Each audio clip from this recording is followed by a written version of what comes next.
Hello students, welcome to you all. So student, today we are going to start revision of second chapter of civics, federalism. So students, let's start revision of this chapter. In the previous chapter we noted that vertical division of power among different levels of government is one of the major form of power sharing. देखिए पिछले chapter में आपने पढ़ा था vertical division जो power sharing होती है government की, जिसमें आपका सेंट्रल गवर्नमेंट आती है, स्टेट गवर्नमेंट आती है, और जो स्टेट के अंदर जो आपकी अलग अलग जो लोकल गवर्नमेंट होती हैं वो आती हैं. Number 2, in this chapter we focus on this form of power sharing. तो हम इसी फॉर्म के आधार पर पावर शेयरिंग को डिस्कस करेंगे. It's most commonly referred to as federalism, और जिसे क्या कहा जाता है, federalism. We begin by describing federalism in general terms.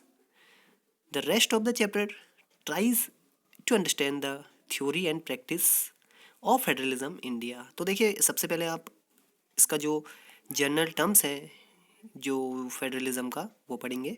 उसके बाद जो बाकी चैप्टर है उसमें आप रिवीजन करेंगे कि जो इंडिया में फेडरलिज्म है उसका सिद्धांत क्या है और वो कैसे यहाँ पर अभ्यास में लाया जाता है.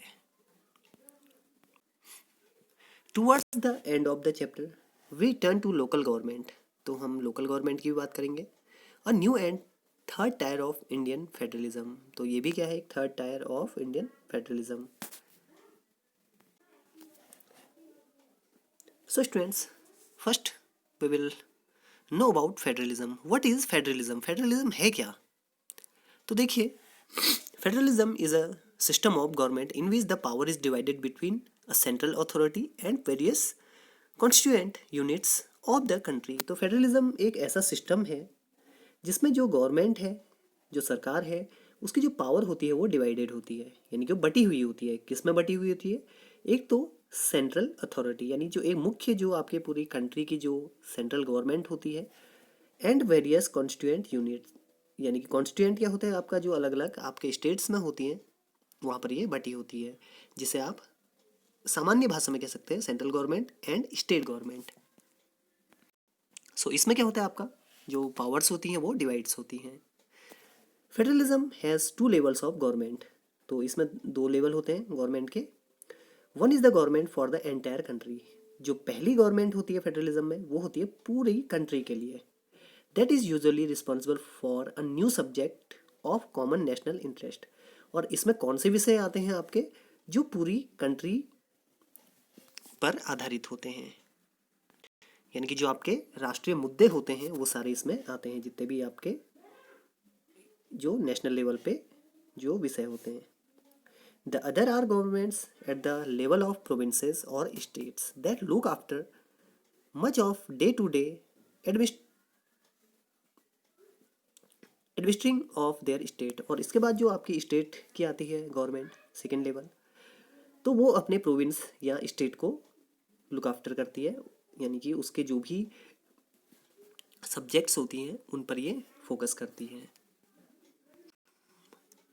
Under the unitary system either there is only one level of government और the sub units are subordinate to the central.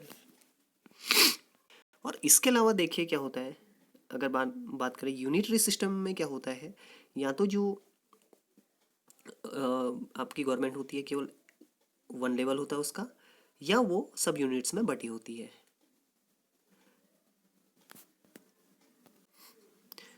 In a federal system, अगर बात करें federal system, the central government can not order the state government to do something. तो federal system में क्या होता है, central government order नहीं दे सकती है स्टेट गवर्नमेंट को कुछ करने के लिए. Let us look at some of the key features of federalism. तो अब इसकी जो की फीचर्स हैं फेडरलिज्म के वो देखते हैं.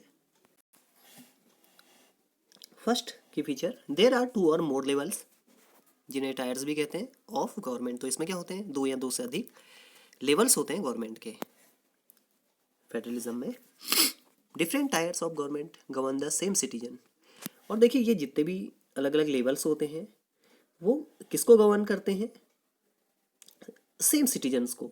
चाहे स्टेट गवर्नमेंट है, चाहे आपकी सेंट्रल गवर्नमेंट है। तो देखिए उनके सामने तो सेम सिटीजन्स ही हैं जो पूरी कंट्री के सिटीजन हैं, but each tyre has its own jurisdiction in a specific matter of legislation, taxation and administration।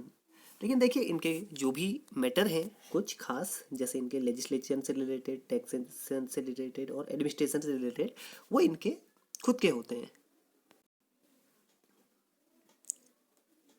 The jurisdiction of our respective levels or tier of government are specified in the constitution। तो देखिए जो jurisdiction है इनके levels का वो specify है आपके संविधान में, कॉन्स्टिट्यूशन में। The fundamental provisions of the constitution can not be unilaterally changed by one level of government. तो देखिए जो आपके फंडामेंटल प्रोविजंस होते हैं कॉन्स्टिट्यूशन के, वो आपकी कोई भी लेवल की गवर्नमेंट बदल नहीं सकती है। Courts have the power to interpret the constitution and the powers of different level of government.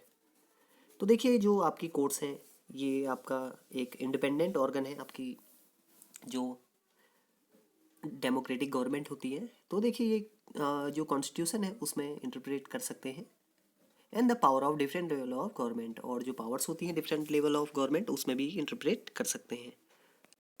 Sources of revenue for each of government are clearly specified to ensure its financial autonomy. और देखिए जो revenue system होता है तो वो सभी level की government में क्लियर स्पेसिफाई होता है, चाहे वो स्टेट गवर्नमेंट हो चाहे सेंट्रल गवर्नमेंट हो।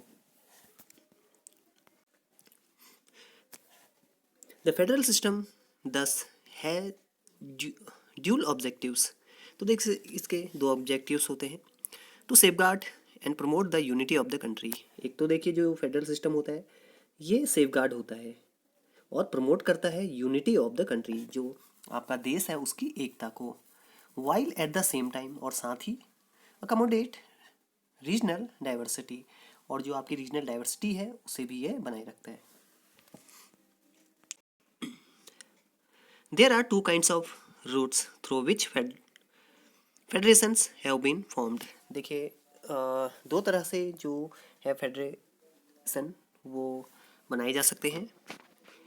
The first route involves independent states coming together on their own to form a bigger units so that by pooling sovereignty and retaining identity they can increase their security। तो जब क्या है आपके दो independents जो states हैं वो सामने आए, they can increase their security, वो अपनी सिक्योरिटी इंक्रीज कर सकते हैं। This is coming together federations, इसे बोला जाता है coming together federations. The second route is where a large country decide to divide its power between the constituent states and the national government। और देखिए जो दूसरा रूट है फेडरलिज्म जो तैयार करना है, तो उसमें जो पावर होती हैं उन्हें डिवाइड किया जाता है बिटवीन द कॉन्स्टिट्यूएंट स्टेट्स, जो वहाँ पे स्टेट्स होते हैं अलग अलग, and the national government. This is holding together federation, और इसे बोला जाता है holding together federations. What makes India a federal country. तो क्या है जो इंडिया को एक फेडरल कंट्री बनाता है, तो चलिए let's know. The constitution declared India as the union of states. तो देखिए जो हमारा संविधान है वो इंडिया को क्या करता है, यूनियन ऑफ स्टेट्स यानी कि राज्यों का संघ घोषित करता है जो राज्यों से मिलकर बना हुआ है। The constitution originally provided for the two tier system of the government. तो यहाँ पर टू टायर सिस्टम है गवर्नमेंट का, two level, the union government और what we call the central government representative the union of India and the state government. तो यहाँ पर देखिए आपके टू टाइप्स ऑफ गवर्नमेंट है, एक है आपकी यूनियन और सेंट्रल गवर्नमेंट, और दूसरी है आपकी state government. Third, later the third tier of federalism was added in the form of panchayats and municipalities। तो देखिए काफ़ी समय बाद इसमें 3 लेवल्स भी जोड़ा गया, लोकल लेवल जिसमें आपके पंचायत आए थे और म्यूनिसपैलिटीज़ आए थे। The constitution contains three lists. तो देखिए इसमें 3 लिस्ट आती हैं आपकी, कौन कौन सी हैं। First list, union list include subject of national importance such as defence of the country, foreign affairs, banking, communications and currency. तो देखिए जितने भी यहाँ पर सब्जेक्ट्स हैं, चाहे वो फॉरेन अफेयर्स हैं, डिफेंस है यानी कि जो आपका रक्षा मंत्रालय होता है, banking sector, communications and currency जो है कि मुद्रा है, उस पर जितने भी नॉर्म्स बनते हैं वो कौन बनाता है, आपकी सेंट्रल गवर्नमेंट। इसे बोला जाता है यूनियन लिस्ट। सेकेंड आता है आपका state list, contain subject of states and local importance such as police, trade, commerce, agriculture and religion. तो देखिए ये जितने भी आपके सब्जेक्ट्स हैं, इस पर मेन पावर किसकी होती है, स्टेट गवर्नमेंट की, वही इन पर नॉर्म्स, नए नए रूल्स बनाती हैं।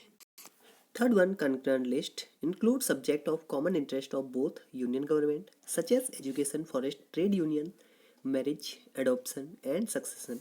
तो देखिए जो कंकरेंट लिस्ट है, जिसे हिंदी में समवर्ती सूची भी कहा जाता है, उसमें आपके क्या आते हैं, देखिए education, forest, trade, trade unions, marriage, adoption and succession, ये सारी इसमें सब्जेक्ट्स आते हैं।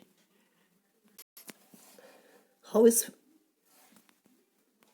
फेडरलिज्म प्रैक्टिस्ड, यानी कैसे इसे क्रियान्वित किया जाता है। Constitution provisions are necessary for the success of federalism. तो देखिए जिस जो आपके कॉन्स्टिट्यूशनल प्रोविजंस हैं वो काफ़ी आवश्यक हैं फेडरलिज्म की सफलता के लिए, but these are not sufficient, लेकिन यही काफ़ी नहीं है। The real success of federalism in India can be attributed to the nature of democracy politics in our country। तो देखिए इसमें अगर सफलता की बात करें फेडरलिज्म की, तो इसमें सबसे बड़ी है कि जो यहाँ पर डेमोक्रेसी पॉलिटिक्स है, जो यहाँ पर राजनीति है, वो किस तरह की है, वो इसको सफल और असफल इसका फैसला यही करती है। लिंग्विस्टिक स्टेट्स, देखिए in India there are many states, they they have different types of languages. So let's know about linguistic states. The creation of linguistic states was the first and a major test for democratic politics in our country। तो ये पहला क्या था, हमारा major test था democratic politics का, जो भाषा के आधार पर स्टेट्स का निर्माण करना था। Many old states have vanished and many new states has been created। देखिए कई जो पुराने स्टेट्स थे, पुराने राज्य थे, उन्हें रिमूव किया गया और उनकी जगह नए राज्यों का निर्माण किया गया। In 1947 the boundaries of several old states of India were changed. देखिए आपका पार्टीशन भी हुआ था उस टाइम पे इंडिया पाकिस्तान, और उस समय 1947 में कई ऐसे पुराने स्टेट्स थे जिनकी जो बाउंड्रीज हैं उन्हें भी चेंज किया गया in order to create new states, ताकि नए राज्य बनाए जा सके। This was done to ensure that people who spoke the same language lived in the same state. और देखिए इसमें यह ध्यान रखा गया कि जो सेम लैंग्वेज बोलने वाले लोग हैं वो एक स्टेट में रहें। When the demand for the formation of states of the basis of language was raised, some national leaders feared that it would lead the disintegration of the country.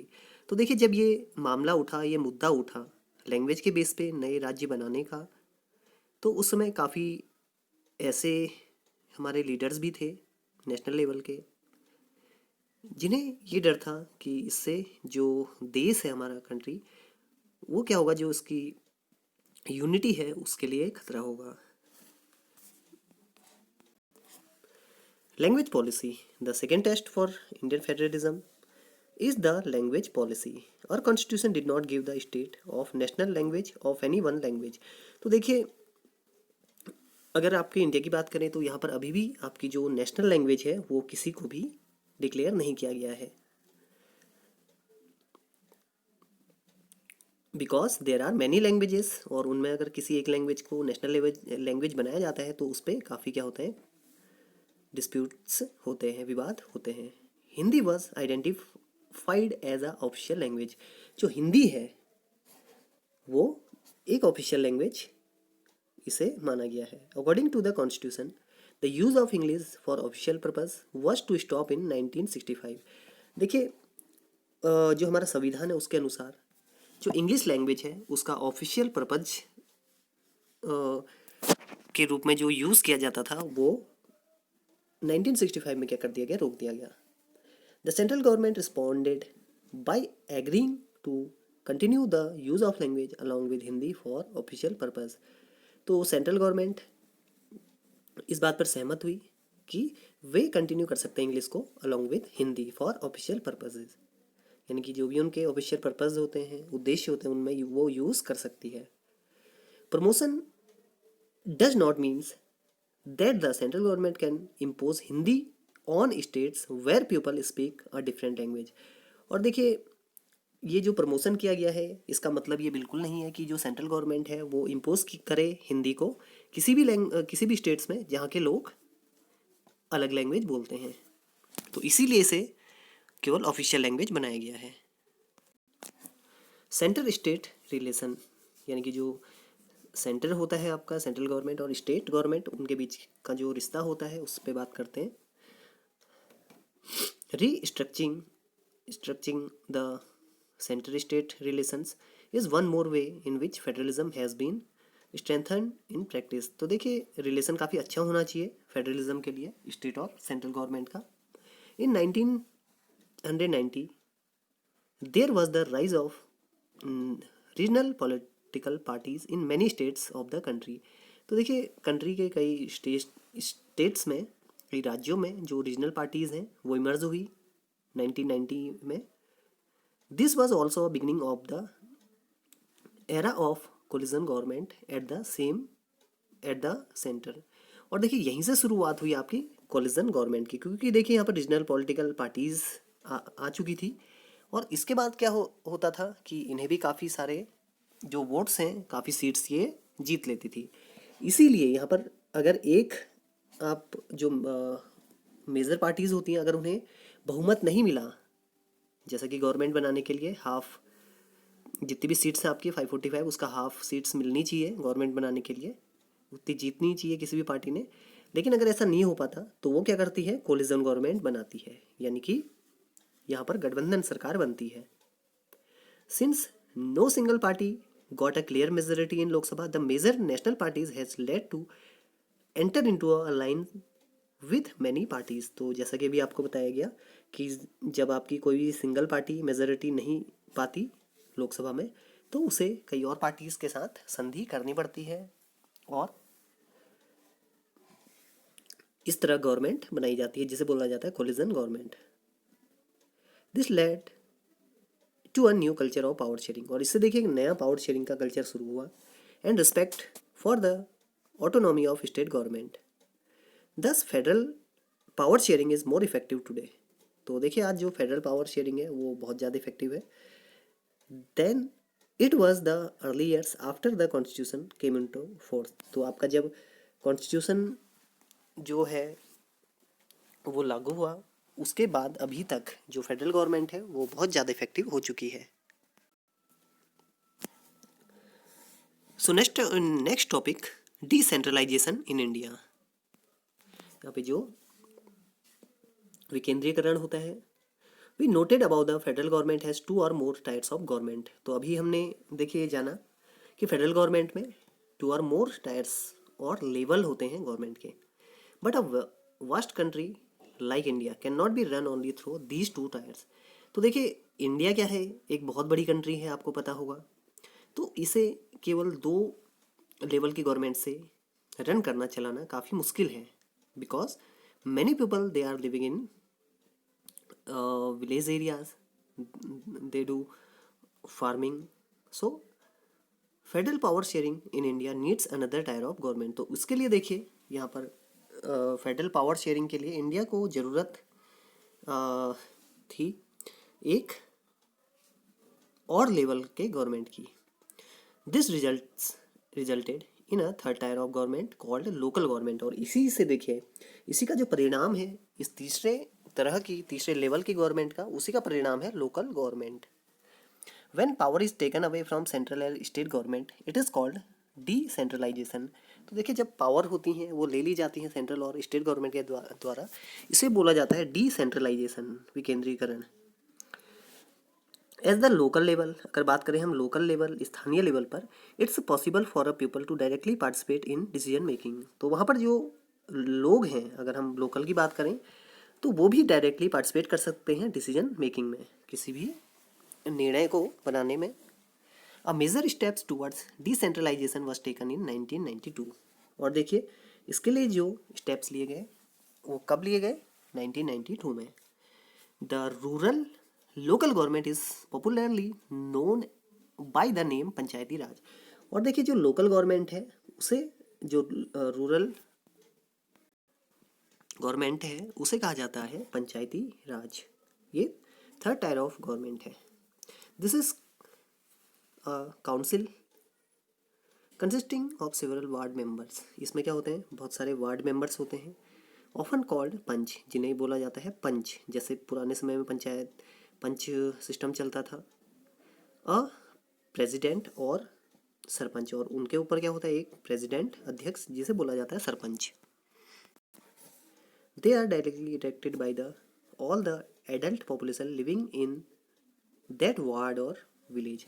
तो देखिए इनका जो चुनाव होता है वार्ड मेंबर्स का, ये डायरेक्टली होता है उस एरिया में, जो वो एरिया है रूरल एरिया, वहाँ पर जितने भी एडल्ट पॉपुलेशन है 18 ईयर्स प्लस, तो वो वोटिंग करती है और अपने वार्ड मेंबर को चुनती है। It is decision making body for a entire village. और देखिए ये डिसीजन मेकिंग बॉडी है पूरे गांव के लिए। ऑल द पंचायत समिति और mandals in a district together constitute the zila parishad. और देखिए जितने भी आपके अलग अलग जो पंचायत होते हैं, पंचायत समिति होती हैं और मंडल्स, वो डिस्ट्रिक्ट लेवल पर साथ मिलकर क्या बनाते हैं, Zila Parishad. Local government bodies exists for urban areas as well. देखिए जो लोकल गवर्नमेंट है वो अर्बन एरियाज में होती है, लेकिन जैसा आपका विलेज एरिया होता है, गांव का एरिया होता है, रूरल एरिया, तो वैसे ही जो अर्बन एरिया होता है, शहरी एरिया, तो वहाँ पर इसे कहा जाता है म्यूनिसिपैलिटी कहा जाता है। Big cities are constituted into municipal corporation. जो बड़ी बड़ी सिटीज़ होती हैं, जहाँ पे जो आपकी पॉपुलेशन मोर देन 10 लाख होती है, वहाँ पर होता है आपका municipal corporations. This new system is local government is large experiment in democracy conducted anywhere in the world. और देखिए किसी भी और कंट्री की बात करें तो इंडिया में क्या है, ये एक प्रयोग है डेमोक्रेटिक कंट्री में, ये ऐसा प्रयोग किया गया है, यानी कि जो लोकल मुद्दे होते हैं और जो लोकल कार्य होते हैं उनको सही तरीके से करने के लिए। So students, this was the revision of the second chapter, federalism. In this chapter you knew about the power sharing among the different tiers of the government. So I hope you understood it well, and thanks for watching.